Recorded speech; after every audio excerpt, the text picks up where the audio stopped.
The film you're about to see explains how a human being is created and which stages he goes through to come into existence. This film is about you.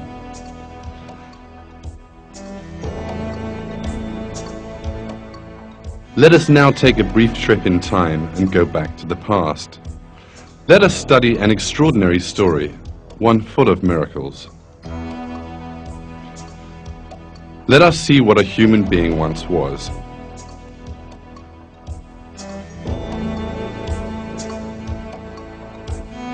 A single cell in the mother's womb.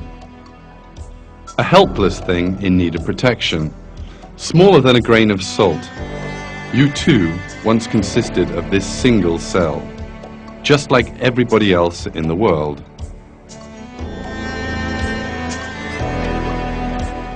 And then this cell divided, becoming 2 cells.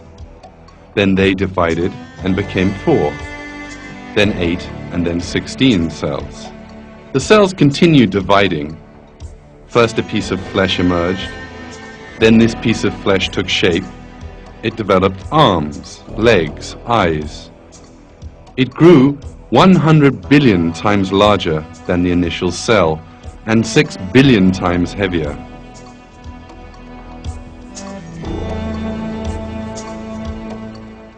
God performed a string of miracles and created the human being you are watching in this film, who was once just a drop of water. He revealed to man how he created him in the Quran in these words. Does man think that he will be left uncontrolled, without purpose? Was he not once a drop of ejected semen? Then he became a clot.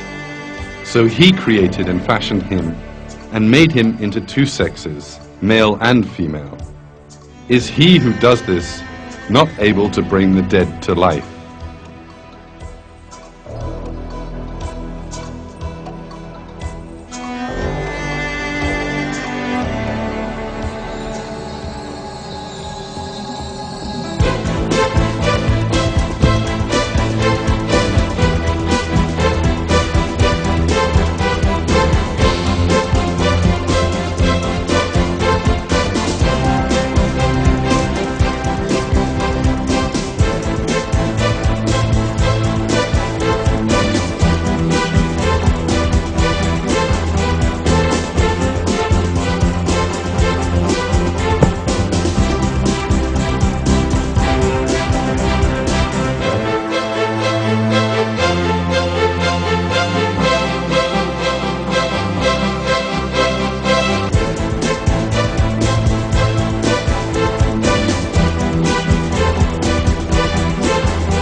Wrapped up in our daily lives, we are most of the time unaware of the one most important miracle taking place before our very eyes.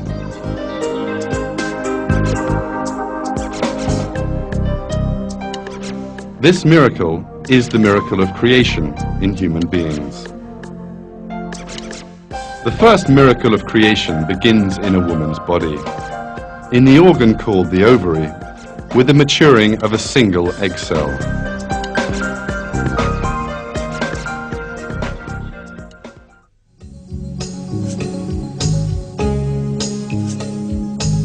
There is a long journey ahead of this maturing egg.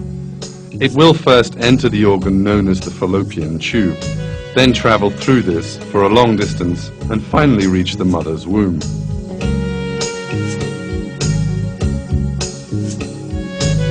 Shortly before the mature egg is released from the ovary, the fallopian tube gets ready to catch it. With sensitive movements, it tries to locate this egg cell on top of the ovary. As a result of this search, the fallopian tube finds the maturing egg and pulls it into itself. And the egg's journey has begun at last.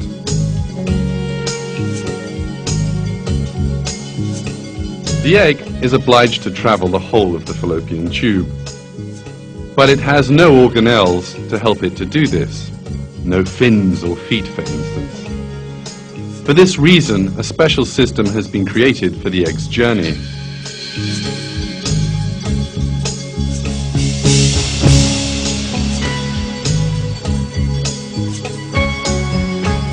Billions of cells on the inner surface of the fallopian tube have been charged with ensuring the egg reaches the womb.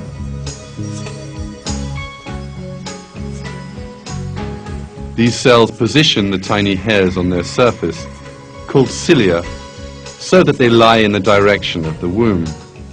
In this way, they send the egg cell in the correct direction, as if passing a very valuable item from one hand to the next.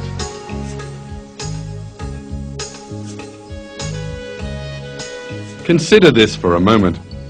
These tiny hairs are part of a highly intelligent plan and have been situated just where they need to be, in just the shape they need to be. All of them together, they perform a carrying motion in a unified direction.